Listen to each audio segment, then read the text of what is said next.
hit Faughn. Welcome into This Week in Missouri Politics Midweek Update. I'm Scott Faughn, back. I want to thank Representative Wendy Hossman for filling in on the TV show. But I had a guy, he was wandering down the street, and I grabbed him. Hal Dooley, thank you so much for making the time. I appreciate it. My pleasure, Scott. Good to be here. Hal, for those of you, if you're from Central Missouri, you know exactly who this is. And if you're not, you probably still do. But for the ones that are new, he is Mr. Veteran in the state of Missouri. He is the person that sticks up for veterans when nobody else gives a damn. Hal did it professionally for how many years you that job for? Well, I was either deputy director or director of the Missouri Veterans Commission for 8 years. And you've been doing it for free ever since you retired from that. Very active.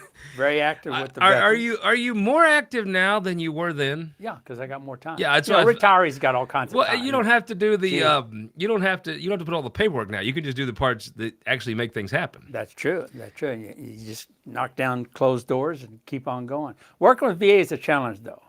Working with VA is a challenge. Well, you got to have that mentality, I think, of you're just going to kick the door in. Well, you got to be an old guy that doesn't have any patience and keep pounding away, and that's what we deal with. You also don't take no for an answer. If people don't recognize your face, they'll probably recognize your voice. They do. You've done radio for a very long time.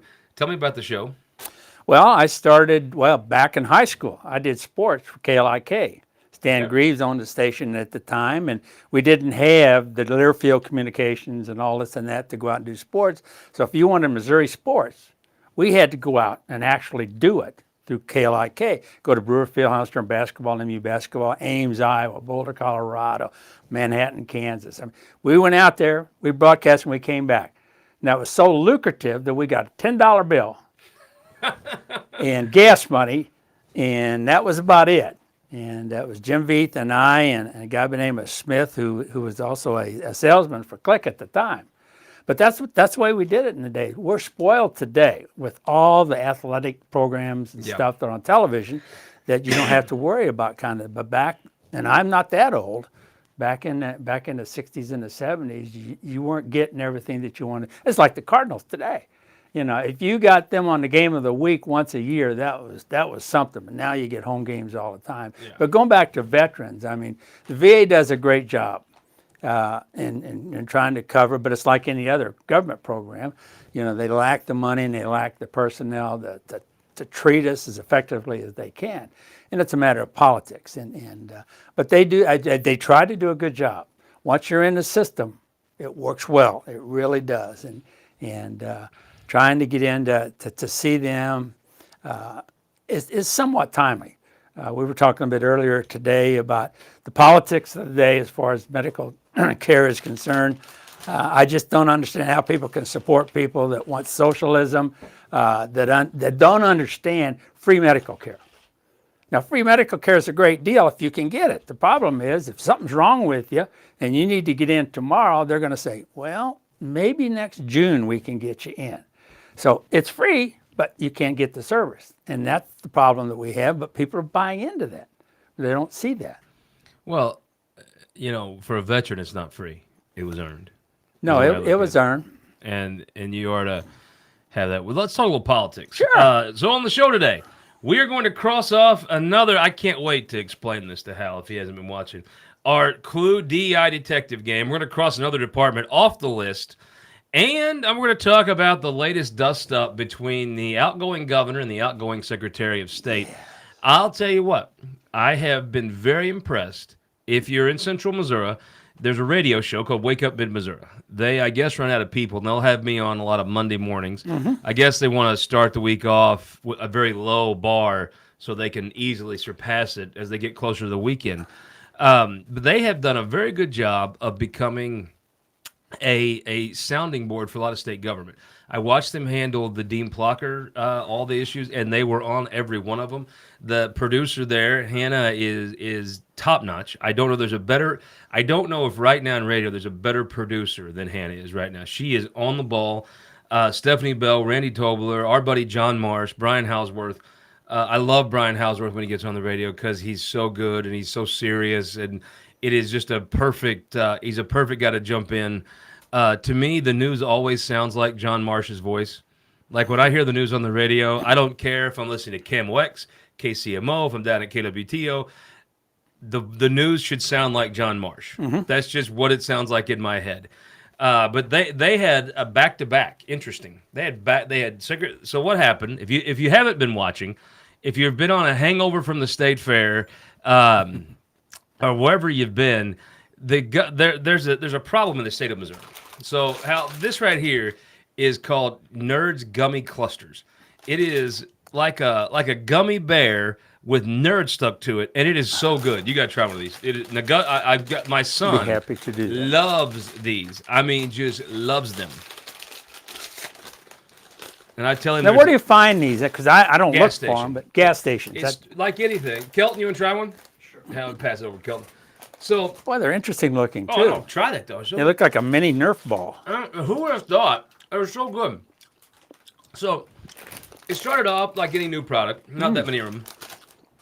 Gus is going to be ticked when he comes and finds us. So my son loved them. I actually don't think I would have ever bought one. Gussie absolutely loved them.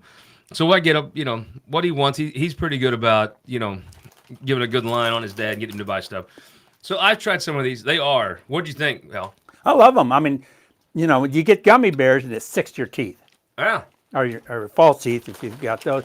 Plus the little beads that are surrounding that gummy matter have different flavors on them, and it starts exploding in your mouth. I'm going to try them. I'm going to go to a gas station to get some of those. Colton, what'd you think?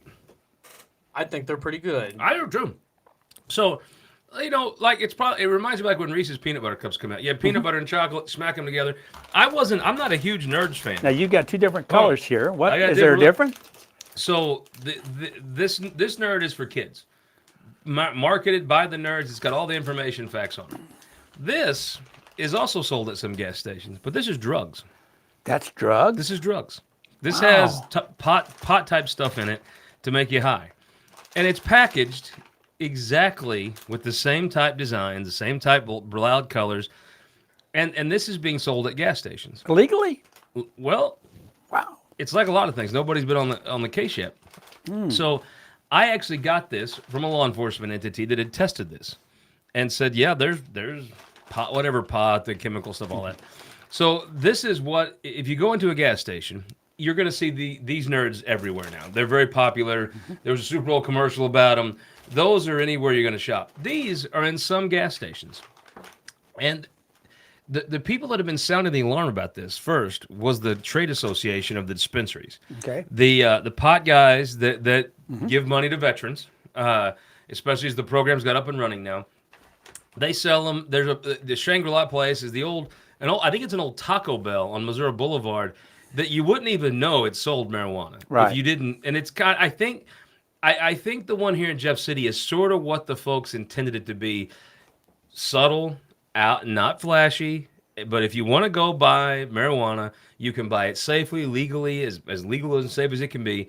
And you can go to a place where it's controlled, monitored, and you're not going to get fentanyl or this other stuff. Right. This stuff is just sold at gas stations, and it could absolutely have fentanyl. I saw the governor said 5 and under emergency room visits are up 600%.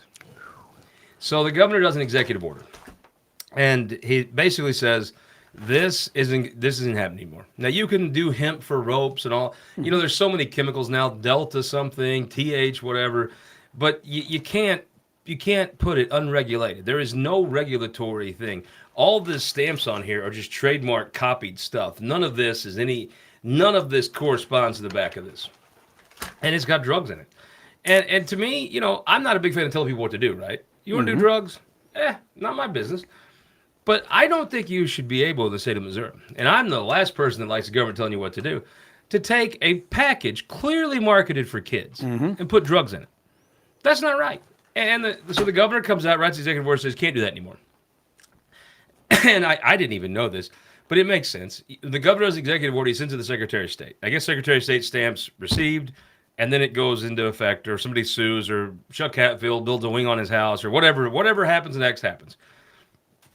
And this time, Jay Ashcroft says, no, I don't think this is an emergency. I'm not going to stamp it and move it on.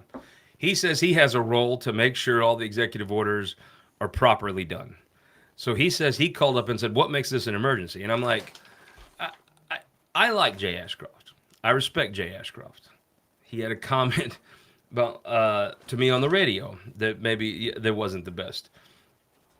But I like Jay. I respect Jay. I agree. Now I'm not gonna, if you watch this show, if anybody's ever asked me, I voted for Mike Kehoe. I'm not gonna and I said that on the radio. I'd say that on television. I mean, although I actually respected Balago more than most people, and I've always respected Jay Ashcroft. I think he's an honest guy. But the governor came out and said, this is ridiculous. You've never done this before. Obviously, it's an emergency. You're just mad that I supported Kehoe. Now, even as a person that likes Jay and respects Jay, Jay, it's not the most shocking thing. You could convince me in the right scenario that Jay might be willing to do that, right? Right. You as a person who does like Jay, who does respect Jay, we all have faults, and maybe Jay could be a little sensitive, right? Now, it comes down, I made the point on the radio yesterday. I was like, well, here's the thing. I have never heard of the Secretary of State not just stamping the executive order. And I mean, I really don't think, I've never viewed it as their job to be the watchkeeper of that. It's kind of the court's job. If you don't think the executive order is right, you sue and beat them, and then Zell Fisher or somebody over there, Judge Powell will tell you whether it's right or wrong. Gary Witt, somebody. So I guess, Hal, have you ever heard of a Secretary of State not taking an executive order? No, I haven't. What baffles me about the whole thing, why didn't Jay just go over to the Capitol, go in the governor's office, and share his concerns with him? Well, you don't air your dirty laundry out in public. In Jay's defense, he says, and I don't think Jay Ashcroft's a liar, he says he did call and say, here's my questions about this. And they didn't respond. The governor today said he sent that over and wanted it like by 5 o'clock, and then they tried to answer him and it wasn't good enough. Well, wow. There's a lot of, like any good political story, there's a lot of layers here. Do I think it's possible that Jay Ashcroft does, because the pot industry, the actual legal constitutional amendment pot groups probably have some friends that Jay Ashcroft's sideways with, and probably not thrilled with the governor. But let's be honest, Mike Kehoe did not win that election because of Mike Parsons' endorsement. No. In my opinion, it helped, but that was not the determining factor in that race. And I'm a big Mike Parsons supporter. I think everybody knows that. I'm not such a Parsons supporter that I'm deluded from reality to think that any endorsement made any difference in that race. I don't think Donald Trump endorsing a different candidate 3 days before the election would even have moved it. I think it was going to be Kehoe. I think he just hustled and earned it and outspent them. But the endorsement of Mike Parsons, who was very popular amongst Republican primaries, it helped, but it wasn't like Jay Ashcroft was on the way to be governor, and then he got 23% after Mike Parsons. That's even as a Parsons supporter, that's not real. So, but I could see Jay maybe being a little. I think it's fair to say that even his friends would say at times Jay could be a little petty. We're all human. And we like to think of these people as like the last names on a jersey and a sporting event. These are real people. These are real humans. So the interesting part of this, Hal, and I think, Kelton, can we do another midweek update on Friday? Absolutely. What I'm going to find, what I want to find out, there's stories. The governor comes out, writes a letter that says, you're just mad because I didn't endorse you. You're being ridiculous. Jay comes out and says, well, no, it's my job. And the governor says, you've never done this before. And Jay says, I've done this before. So I think it kind of comes down to this. If Jay Ashcroft is Secretary of State for 8 years, if he has routinely, and by routinely, a couple times a year, rejected an order, and it just didn't get reported by anybody, we'll blame Kelton for that, then I think he's got a point. It's just I watch these and I kick the ones out I don't agree with. But if he hasn't, then I think he's open to the charge of being petty. If it happens to be the first time, 3 weeks after you get beaten in an election, on something that I don't believe Jay Ashcroft truly thinks this should be done in Missouri gas stations. I agree with you there. I just don't believe Jay. Now, do I think that the marijuana industry heavily supported Jay at the beginning of the campaign? Heavily. One of his biggest, if you break down the groups of his biggest donors, you would find that the regulated, legal, constitutionally approved marijuana industry was a big donor of his.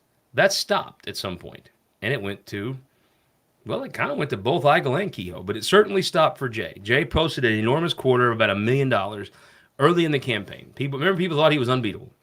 He banked that $1 million. He was home free.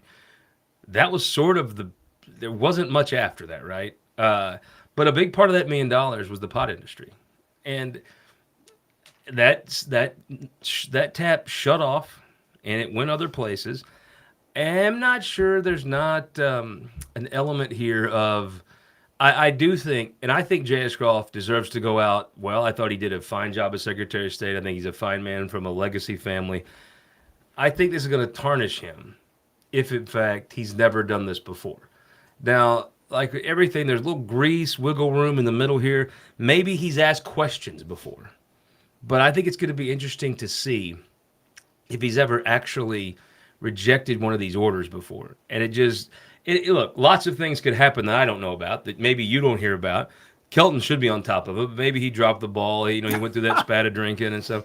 But I would surprise me if this has happened routinely and I didn't know about it and nobody else knew about it. I would agree. But Brian Houseworth and John Marsh were on the radio with Jay and the governor. Mm-hmm. I didn't hear either of them say, "Oh, I remember when this was done before." And those are two pretty good encyclopedias. I mean, you can they are. You can do Google, or you can ask one of those two guys about Missouri government. So I'm thinking, as these things are great, the governor may have been. What do you think, Hal? If he rejected the order after he got beat, and he'd never done this before, I think he's open to the allegation he was being petty. I think you're right. And like I said, if it had happened 3 months ago, before the election, before the endorsement, I think it'd have been a different relationship on doing something like this. But if he's done this routinely, I think the governor's overreacted. I got a feeling he didn't do it routinely, though. I think I would have heard that. But even if I don't, I drink a lot, and I hard living, working with Kelton will do that to you. I just with John Marsh and Brian Houseworth were sitting there. If something's happened, one of those two brains, it's going to flag them, and maybe they didn't have time to bring it up or something like that. I don't know, but I didn't hear either of them bring it up. And you mentioned that with regard to the governor wanted the response that same day from Ashcroft. Well, Ashcroft wanted the response from the governor. Oh, he did. A whole list of questions that I wanted to, and according to the governor, on Wake Up in Missouri this morning, he said, "I want the response today," which. Look, it comes down to the part of, I mean, you can overthink stuff, and Jay is a lawyer, and if people are going to overthink stuff, it's going to be lawyers. I was very interested. This is wrong. Right. To put drugs in this package and sell it in the same store as this package, and this be what my son would want, and if we stopped at Casey's in Wardsville after I pick you up from Blair Oaks this afternoon, he'll run in and grab that. No doubt in my mind. To have this, I don't think it's at Casey's, but to have this sitting there is wrong to me. And you know what? I don't believe the government's telling you how to run your business, but this business shouldn't be happening. I agree with you. And I the Jay Ashcroft I've come to know, it feels to me like could sit down and think of a way to get this off the streets, right? Mm-hmm. I don't think he wants his last notable act in government to be defending this. Right. And you know what? Maybe sometimes the governor has a temper. Let's be honest. If we're talking about flaws, I could maybe see Jay being stubborn about this, but I could also see the governor having a temper about this. The governor has, he has the temper most governors have at this point in his career. Yes. And I think that's, as a supporter of him, I think it's fair to say, you rile the old sheriff up. It don't take too much to get his engine running pretty hot. It just feels to me like I'm going to ask you for a prediction. One, when I go find out, when I get time this afternoon and go find out, Friday, is it going to be that Jay has done this previously or not? What do you think? Well, from what you've told me, I don't think he has. Or if he did, it was very seldom. It wasn't a routine thing. It's not something that you would think that he would do. I think it's been, and I'm just speculating based on what you said and what I've read in the paper, rubber stamping, especially the same party. Yeah. And then they've gotten along historically together, and I think they're both honorable men. Never heard Mike Parsons say a bad word about Jay Ashcroft in my life. I haven't either. Um, But the bad guy in this is that. Yeah, and That's this the is bad guy legit. in this. I mean, I'm telling you, I'll just be honest with you. This was provided to me by a law enforcement agency because I asked the question earlier: why doesn't the state do anything about this? And the department that regulates this, the pot department, or what I'm sure it's called something else, but they said we don't have the legal authority to regulate that. And I'm like, how? And all the RSMO, all the laws and the chapters, you can't regulate this? I'm like, what the hell, right? So, anyhow, long story short, I think you got to get these off the street. Well, and that's what I was going to ask you. Sitting here today, if we left here, the studio, and went out, we could find one of these retail to buy. I And could some- tell you exactly where Oh, I well. found one of these.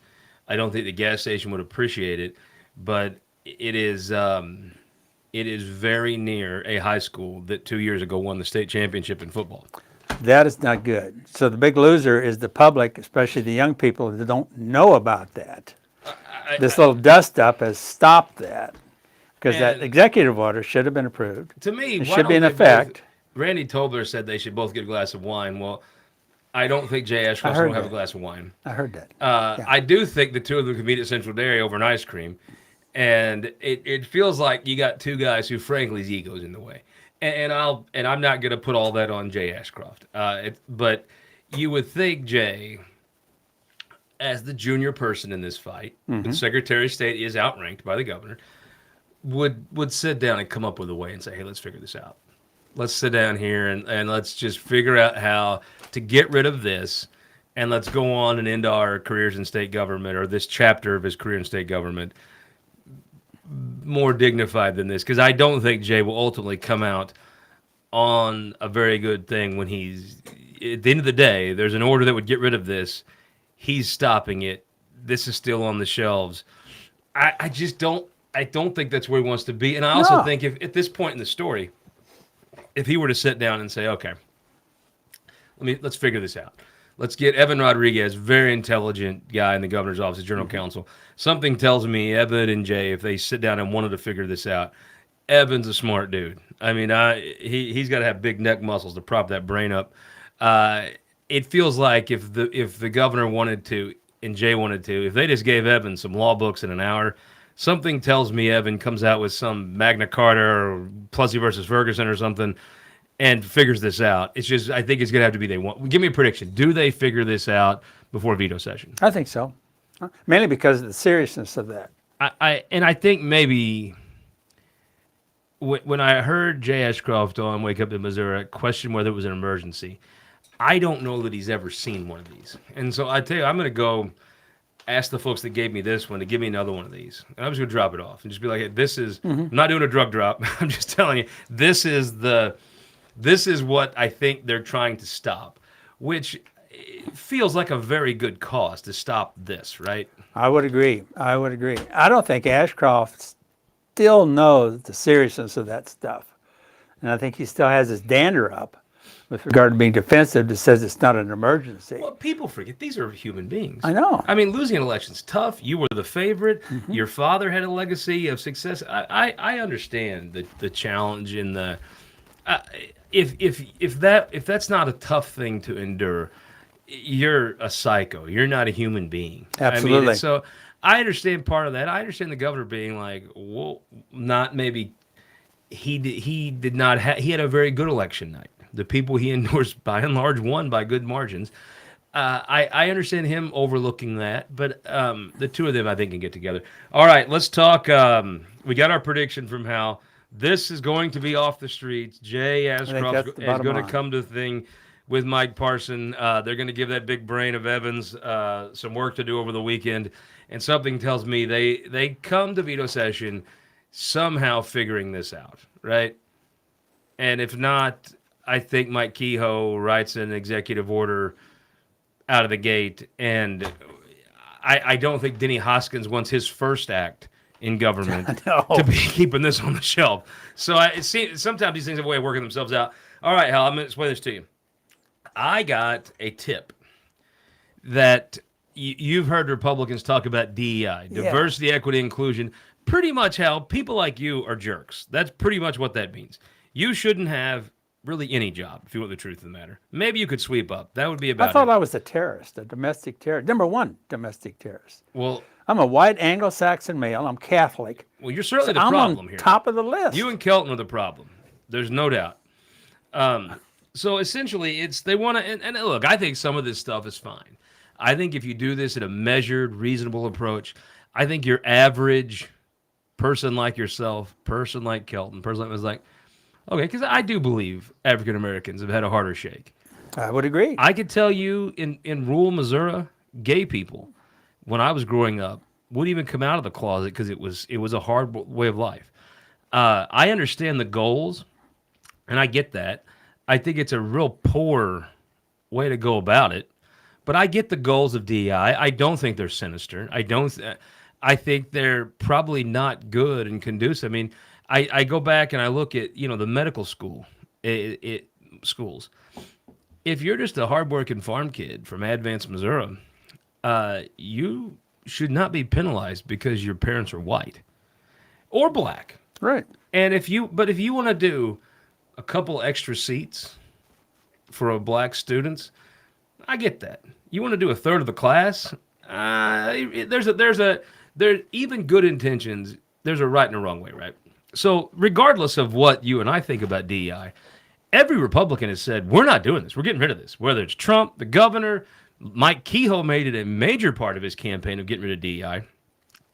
So you can imagine how concerned I was when I got a tip that one of the department directors was at a DEI conference June 4th and 5th.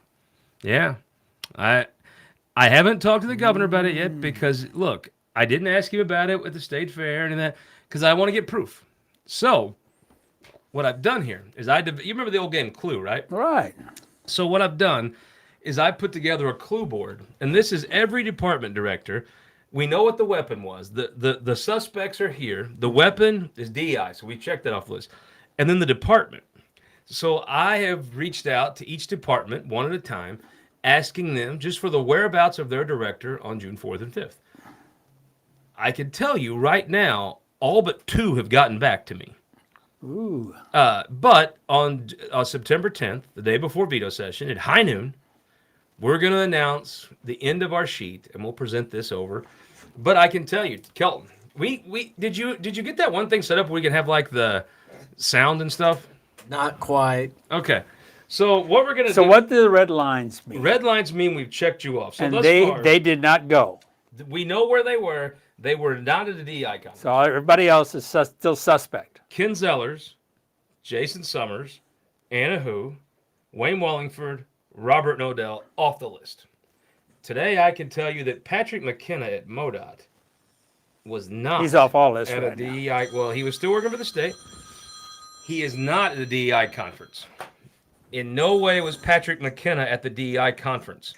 That leaves us with our suspects could be Chris Chin at the Department of Agriculture, Trevor Foley at the Department of Corrections, Michelle Hadaway at EcoDevo, Carla Esslinger, Missouri Elementary Secondary Education, Paula Nicholson at Health and Senior Services, Bennett Boggs, the Higher Education Workforce Development, Clora Myers, Department of Commerce and Insurance, Valerie Hoon, Departmental Health, Mr. Compton, the National Guard, Drew Bunn at Resources, and Sandy Carson at Public Safety.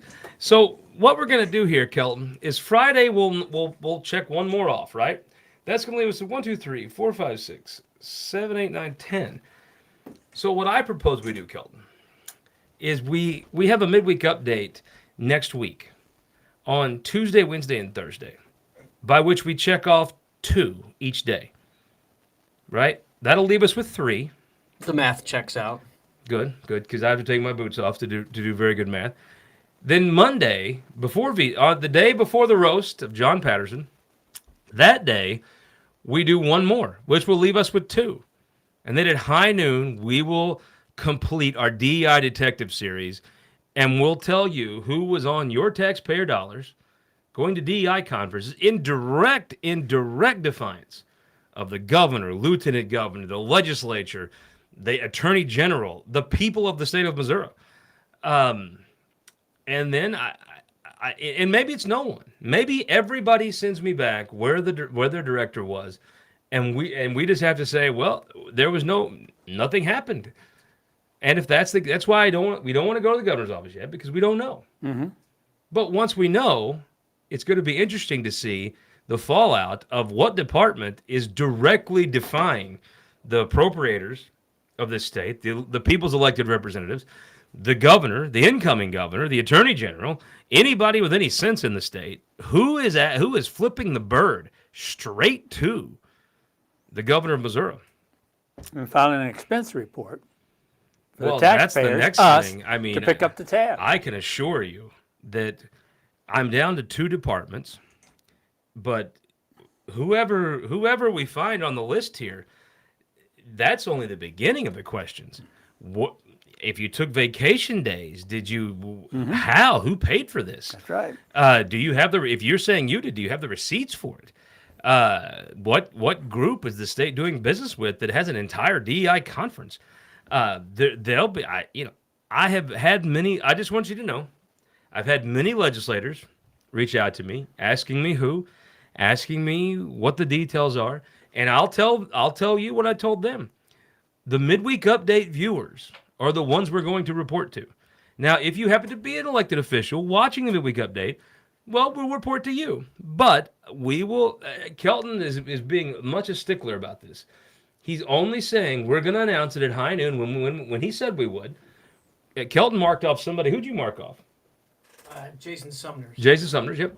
So Kelton has been a stickler. I'd love to tell you who the two, but Kelton said, no. We're not going to tell legislators. We're not going to tell anyone until we finish our DI detective sheet. So high noon, the September 10th, we'll unveil who the DI director is. And then the questions...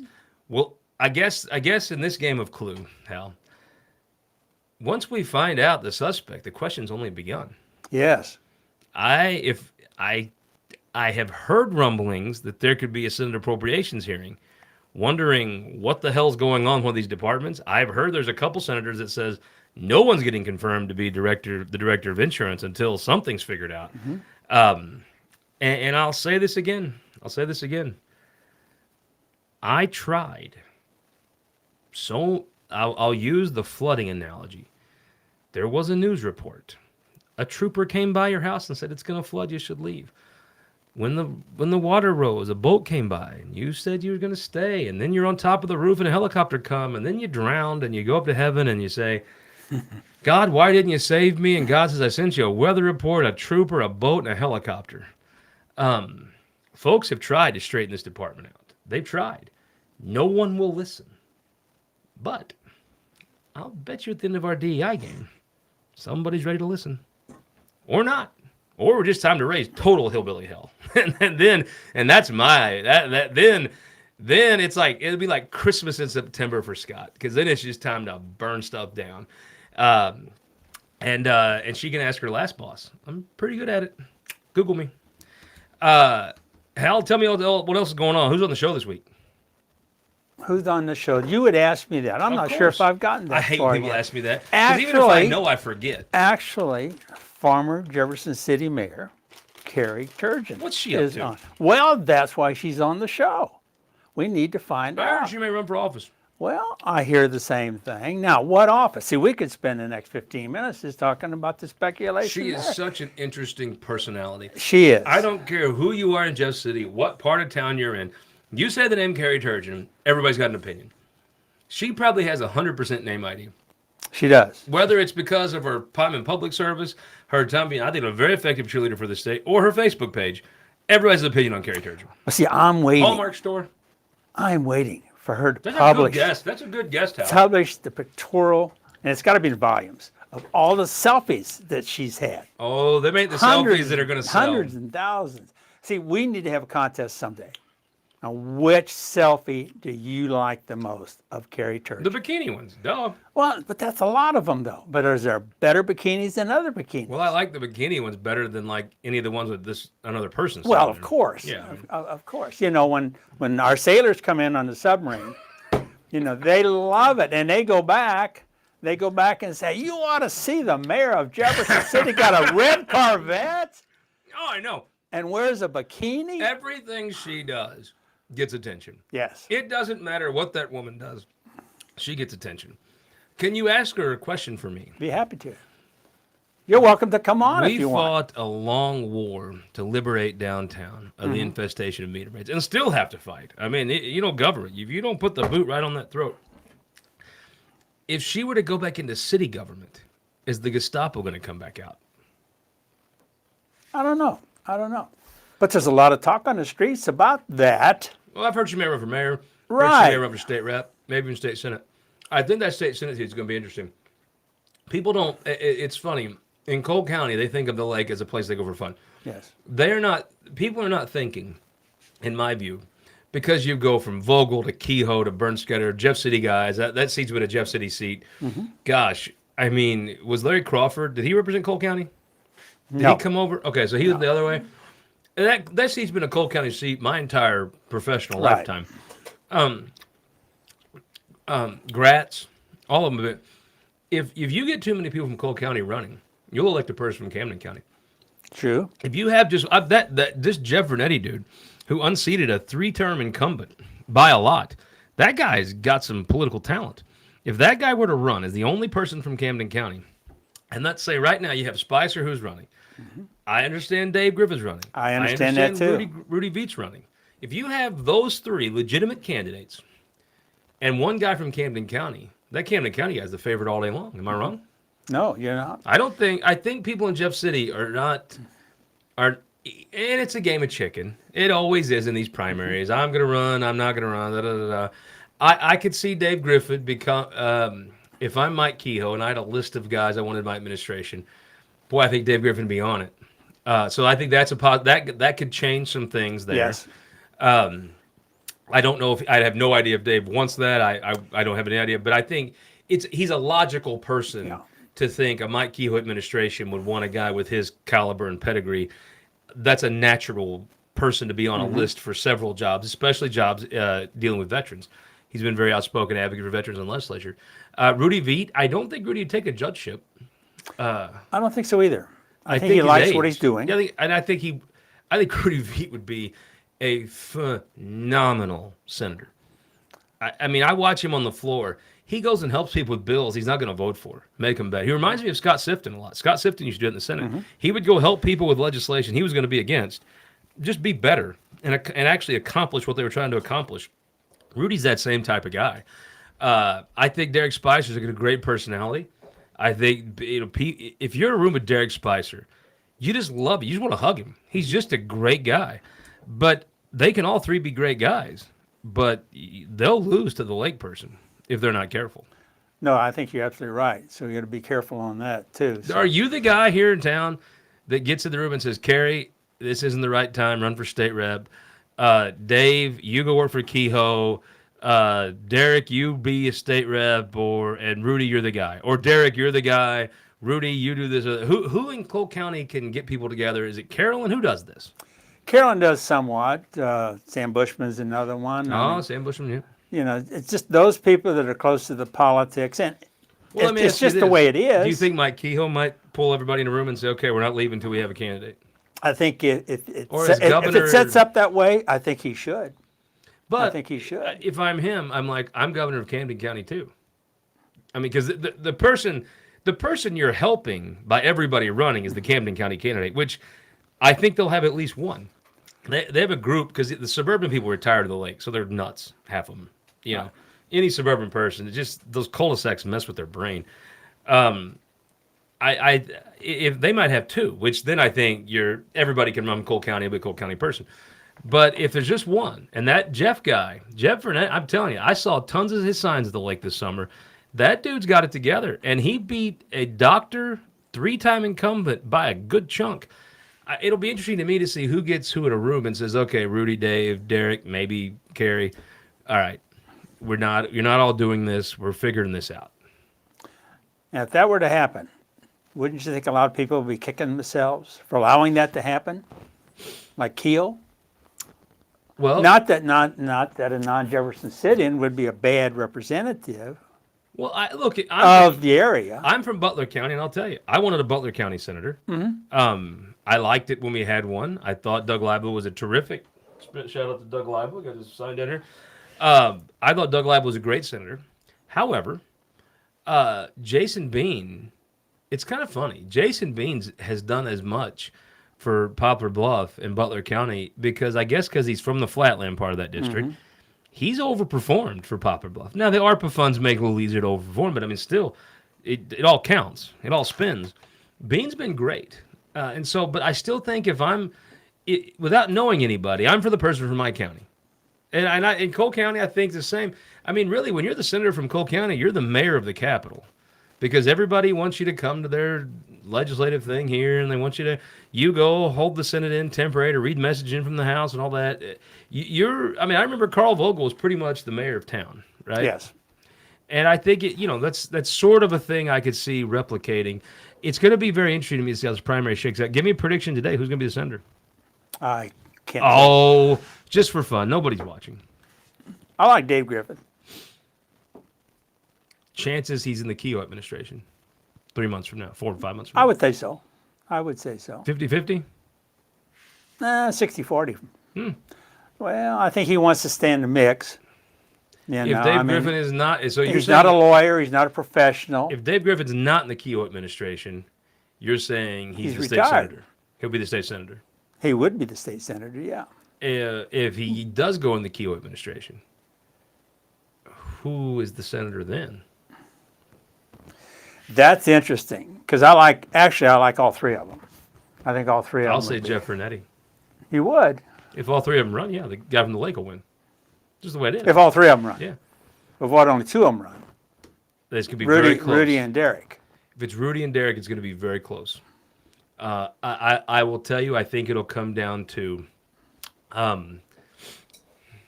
it's going to be a lot of Derek's hustle, but Rudy Veet is one of the rare people. Rudy's the kind of wealthy guy like where I'm from, where you don't wear your money and drive your money, and you're not.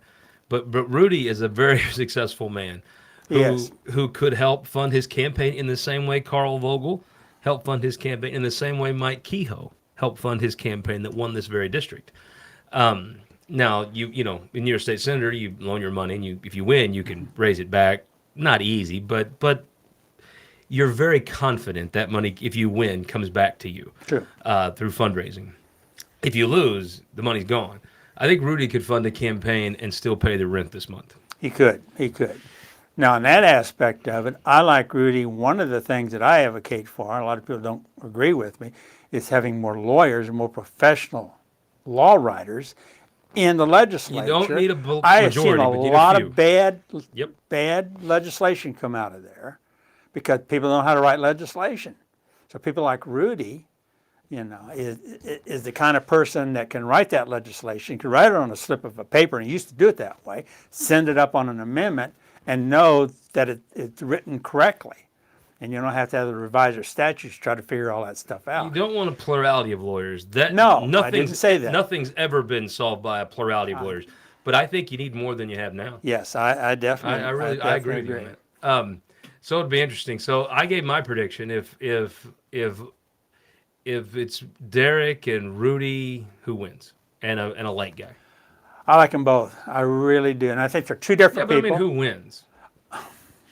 Yeah, I really don't know. I would be for Rudy and Derek over the late guy, but I think if there's too many Cole County people, the late guy wins. I mean, I'll vote for one of the Cole County folks, but I would say I'm not surprised on election when the late guy comes in as the winner.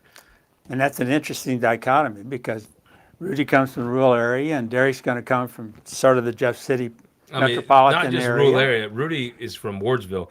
And let me just tell you, if you go to the campus of Blair Oaks where they win championships, his name is everywhere. And not just his name. The last name, Veet. It's almost Veetville. I mean, you walk by the concession stand at the football field, you go to the gymnasium, and everywhere you see a plaque of Rudy Veet's name on it. Rudy is not just from rural Cole County. He is Mr. Wardsville. He is. He really is. And we've got a lot of people like that. One of the races that we haven't talked about that's been a lot of pushback is that 3rd Congressional District. We lost. St. Louis won. But the gerrymandering that happened in 8 years It was ago. a terrible map. And a it came terrible to map. fruition. It came to You fruition should of have what. the truth is, you should have taken the first congressional district and looped the city of St. Charles in it. You should have begged Sam Graves to take a chunk of down to 70, just west of there. You should have had Ann take a few more of the St. Charles folks and promise she would run for 10 years. And then you should have put the burden on Cole County to take a few of the Wentzville folks around. Then you'd have diluted those suburbs enough where you wouldn't have had to have that happen. But they didn't. They were exhausted and tired, and they'd fought all session about it, and they produced what I consider to be a bad map. If you're from rural Missouri, if you're from St. Louis, all it's wonderful, great. Yeah, I mean, if you can see the arch from your house, this map is for you. It's awesome. I'll tell you one thing though. I'm gonna make a. I don't have my Stein of knowledge, so nobody can hold me to this. I was told that Bob Onder was at the campus of the University of Missouri. See, Kelton, if we had the thing working, we could play the fight song. Wow. Was at the campus. And I'll be honest with you. I think a lot of folks thought Bob would just be a terrible congressman. Would just go and whine on the internet all day and never accomplish anything. And I'll be honest with you. As a person who supported Bob Onder when he first ran, and thinks Blaine Luetkemeyer walks on water, if you want the truth, that description of him was not crazy, was not insane, right? Yeah. However, I'll tell you something. Made me. I know Bob Onder. Bob Onder is a highly intelligent man, and has a high political aptitude. Also, sometimes people are too smart for their own damn good in politics, because you can be too smart for politics pretty easy. But Bob Onder has a very high political acumen. There is a thing he put out that I really, really liked. Now I don't know if this is true. I'm actually going to call him and ask him when I get time. The truth is, he said he would do earmarks, which I think speaks so highly of him. And if you represent the University of Missouri, you have to have these earmarks to get that reactor done and things. I'm a big supporter of Eric Schmidt, but I think it's a terrible mistake he made. It's the same mistake. I have a lot of high regard for Claire McCaskill. Thought it was a terrible mistake she made. I think it's very disappointing when you pay taxes, but then your member of Congress doesn't give a damn if you get the money back. You're just donating money to California and New York. Yep. Now, if that's true of Bob Onder, I think that's going to change a lot of the perception of him as not just some whiner on Facebook, just constantly talking about crap that doesn't really affect anybody. It just pisses off a small segment of assholes to like your post. I think if Bob Onder is a real congressman that produces, it's like a pitcher in AAA, right? He could throw 100 miles an hour. Bob Onder's a politician. He's a good one. He's a man for the times. He knows how to get that folks fired up, and it's been a great. He's been a very successful politician. He lost one race, but it's almost like a guy in AAA going to the majors because he figured out how to get that breaking ball over for a strike. If Bob Onder can combine what is truly a thoroughbred at one type of politics, that over the top, and to me, say what you want on Twitter. I don't, if you're going to get offended by Twitter, grow up. Either, knock it off. Who cares? But if he actually produces for the district, I think that's like a guy coming into his own of, okay, I have my fastball. I can go on Twitter and complain and whine and be a victim, and all the Republicans who are total victims love it. But if you can actually produce, I mean, the whole different side of Bob Onder. So you're telling me that you feel that Onder would be more visible in Congress? And if he is, what does he alight on? I don't give a damn Luetkemeyer was banking and finance, and he wasn't that visible. I mean, you didn't find him on YouTube, and you didn't find him on. See, I don't. Everybody rolls their eyes at that stuff, and yeah, it's dumb. But I think there's a segment of the population, especially over in the suburbs, that love that. They want to see their congressman whining and crying 24/7. Well, we've already got one like that. We're not a congressman. We have a senator that does that. You have Burleson. Holly's Holly on regular. But Eric Schmidt doesn't do earmarks either. No, he doesn't. So to me, if you want to go and do all the TV shows and all that, I think that's great. Go do that. Do all the goofy, whining, crying, victim. The modern Republican Party is the party of the victim. So be a victim. But if you produce, if you bring those tax dollars home, there's an old boy in Mulcahy today working, paying taxes, way too high taxes. He getting that money back. If Bob Onder does that, I've never minded. I think it's good that they go do all the corn pone stuff and get attention. That's what the public wants. If you really break it down, everybody that complains about the Attorney General, they elected him by a lot. So I guess to me, if you produce, who gives a damn if you're on whining on TV all day? Who cares? But produce. See, I think that's what Roy Blunt did all those years. Yep. He didn't do as much even the TV whining, but He didn't do any TV, right? Yeah. But he brought the money back. it's like a fastball. If you can do that TV whining, and Bob's got that fastball. That you know, whether you like Bob or not, he's got his fastball.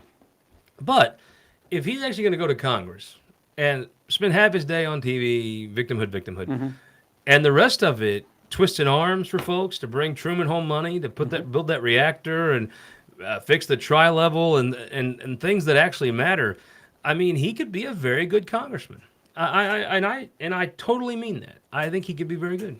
I wanted to chime in and say, since I live in Columbia, that now, assuming Onder wins, if you live in Columbia, neither one of your representatives are from that area. They will be from Kansas City and St. Louis. Yes, and you can thank the map drawers. Very right. You're not wrong, Kelton. But I'm not stating an opinion on it. I'm just stating it. No, it sucks. It's no good. I get what you're saying, and however, I will say this: let's.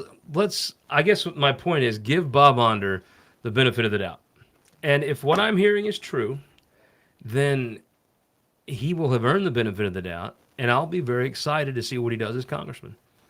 You know, I would too. So what do we cover here today, Kelton? We marked off Patrick McKenna. MoDOT was not at the DEI conference. I've been told in a Sunshine response, I'm going to hear back from the second to last one on Thursday maybe.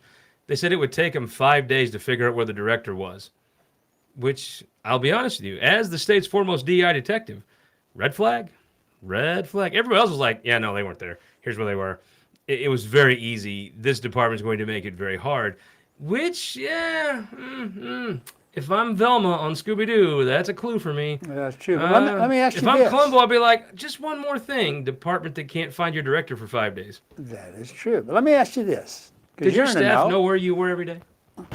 Most every day. If somebody called your office, could they say, where was he on April 5th? They'd take, well, hold on, Tay. My executive secretary always knew where I was. And she could go back, let's say, 2 months and find, oh, he was at this place that day. He was here in town. He was wherever. Absolutely. Yeah. It's kind of funny. Of the 17 departments, 16 have been able to tell me. Most of them just text me. 16 have been able to tell me just over the phone or a quick email or whatever. One needed 5 days. Wow. I can't tell you which one. I don't want to bias Kelton's detective work, but one of them, it was bizarre, needed 5 full days to tell you where the director was 2 months ago. Yeah. No, mine would be able to tell you the same day. I would think Let so. me ask you this. Are there any on there that if they were implicated, you would be shocked? I have two. I don't know all these people. Right. Do I think Chris Chin? No. Trevor Foley? No. Carl Lesslinger? No. Valerie Hoon? No. Sandy Karsten?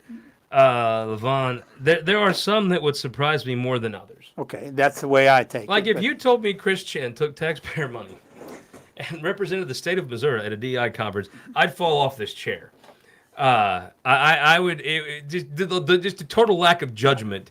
It would be so different than the Chris Chin I've observed as a very good director, and just having common sense. It would stun me.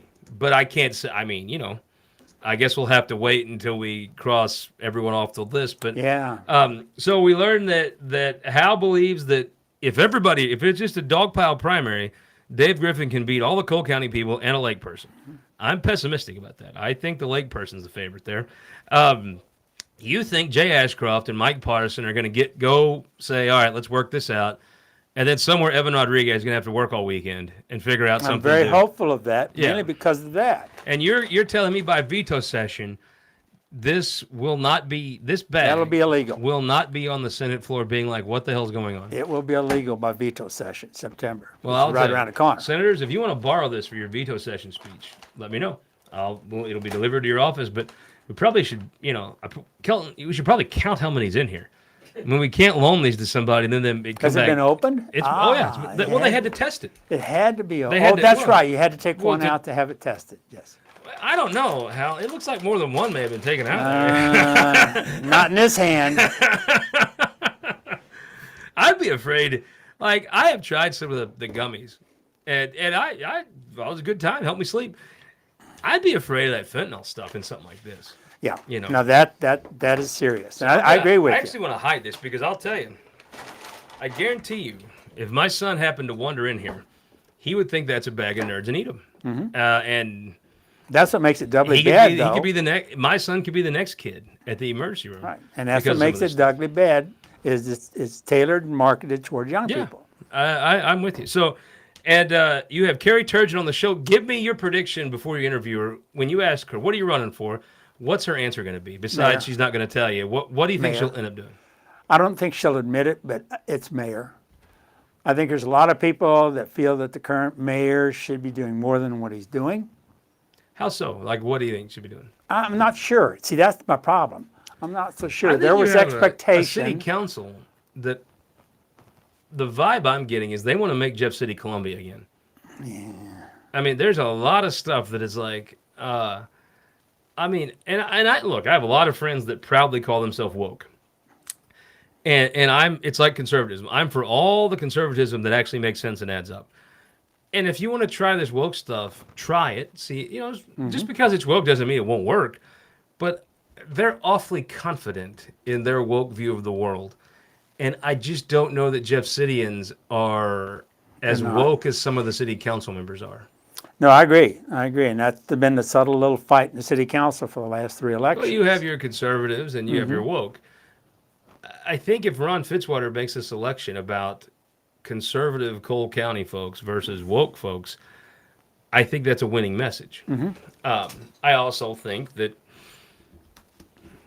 I'm with you. I think that's what in my gut, that's what I see shaping up. Well, the people I talk to, and I talk to a lot of people, streets, the infrastructure, stormwater, those should be the priorities rather than a conference center. Not taking anything away from the conference center and hotel and parking garage, needs there. The conference center would be an amazing thing for this community. Yes. If you could get it done. It just, for some reason, that whole concept makes so much sense. It just feels like it's cursed.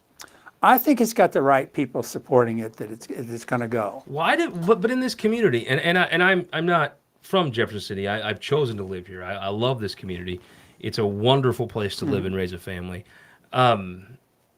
I pick up just negative about a convention center, and it just, I mean, people they just pour negative on it. I mean, why? I don't get it. I don't either. Maybe they like it just the way it is. They don't want new people in town. They don't want them crowding the downtown or going to the restaurants and stuff like that. I don't That get is it a either. backward way of thinking. Or they don't think it's a priority. They think the streets and infrastructure should go before, and basically that's what the mayor ran on. But at the same time, the conference center presented itself. They had the opportunity to get the News and Tribune building. We needed a parking garage replaced finally. So everything, the stars aligned, I thought, to develop the conference center. And I'm hopeful that we'll get it done this time. But I think everything else is going to happen too. It's just a matter of money. It's a matter of money. Well, it's a matter of money, and like anything, and right now it's, look, if you were talking about building streets and infrastructure, it's never going to be as costly in our life as it is right now because all that ARPA money. Everybody that can pour concrete is booked up forever. Absolutely. And basically getting to charge whatever they want. So it's a challenging time to start remaking your streets, stormwater, whatever, because anybody with a concrete truck's making so much damn money, it's hard to book them. Isn't that the truth? Skilled labor is hard to find anymore. Yeah. Skilled labor is hard to find. Well, I kept you twice as long as I asked for. It's always a good time to I visit. love it. What Love time it. could folks listen to the show with former Mayor Turgeon? 8 o'clock, Saturday morning, Saturday 9:50 a.m., 104.5 on the FM dial, and they can probably hear you in the next 2 or 3 weeks too. My people will be talking to your people if you've got something to say. If you don't have anything to say, I'll get Kelton. Well, one, you should probably just get Kelton. But two, I kind of, when Oktoberfest begins, I call it Scott-toberfest, I get very anxious about the Cardinals. And so if I come on your show during Scott-toberfest, we'll talk about the Cardinals most of the time. Well, let's do that. And it will be a very sad, angry show. I was happy last night. We'll have to keep the cuss button close if we're talking about the Cardinals. Yeah. I was happy for Schilt, too. I hope Schilt... I honestly, I'll be honest with you, I'm so pissed. If Schilt swept all 4 games, I'm not sure I wouldn't smile. And I hate being that guy. I hate being that guy. I'm just a damn... Look, to me, the whole problem, like keeping Marmol for this season. Right. You could have argued with that, and we could have said, okay, right, wrong, good, bad, whatever. So I think reasonable people could have disagreed. But giving him an extension after coming double in down, Mazalak, to me, I agree. You're embracing being the shits, and I don't get that. To me, that was an open public message that we suck and we're fine with it. And I think they did Marmol a disservice. He should have been on the hot seat. Anybody would be. The good old boy, everything's great, didn't work. A sense of urgency was needed, and it wasn't there. And I think they took the sense of urgency away when they gave him that extension. It was a stupid decision. Well, you know what the culture fight is.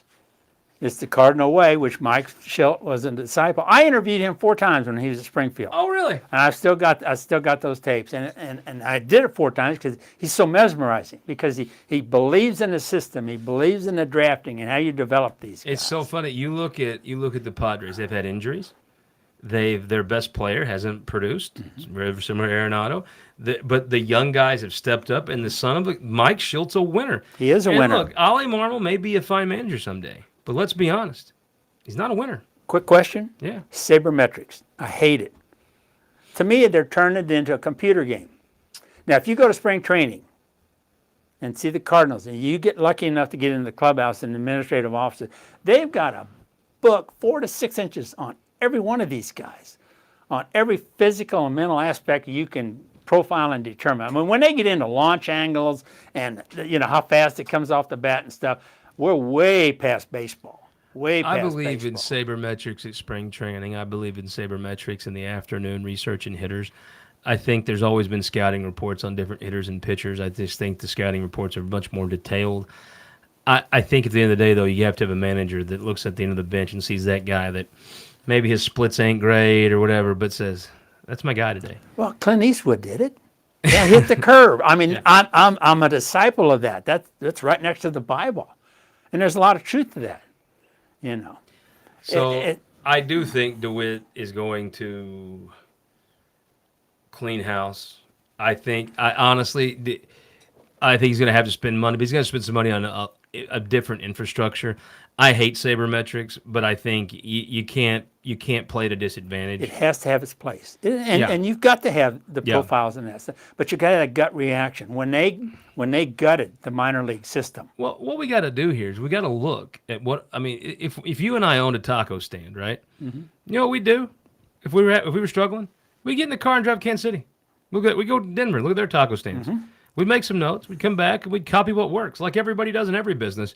I think you got to go to these organizations like Tampa Bay that are consistently good, and you got to go say, okay, how are you? What are you doing that we're not doing? Why do you trade for us? And Dylan Carlson becomes an all-star, and for us, he can barely make the team. What are you doing? Is it the computers? If it is baseball, they're hiring people like Mike Schilt. Yeah, if it's coaches, do that. I'm too passionate to probably be logical, but if you and I owned a business, we'd go to a conference, and maybe not a DEI conference, but I guess that's the next question is, why were you at a DEI conference? I mean, were you wanting to do more DEI here? I mean, what? I would go to a taco stand conference, learn how to make our taco stand better. So if it was a ground beef conference, we'd go learn how to make our ground beef and our tacos better. DEI conference, I guess you'd learn to do DEI better. It's going to be so interesting once we get to the bottom. Curiosity. What is it? This Why is a is great it? idea. The clue board was awesome. It's a great idea. We're having a good time. Is that Kelton's idea? Yeah. Great man, Kelton. Well, you know it wasn't my idea. If I tried to tell you it was my idea, you wouldn't believe it anyway. Al, thank you so much. I sure appreciate it. My pleasure. Kelton, we got a big show. We got We got James Owen coming on. We got Tara Peters, Mrs. Ralla, is coming on. Then Jacob Turner, a guy that gave Jamie Berger a run for his money down in Cape. He's going to make a big announcement on the show this Sunday. But we'll be back for a little quick update Friday morning here on This Week, Missouri.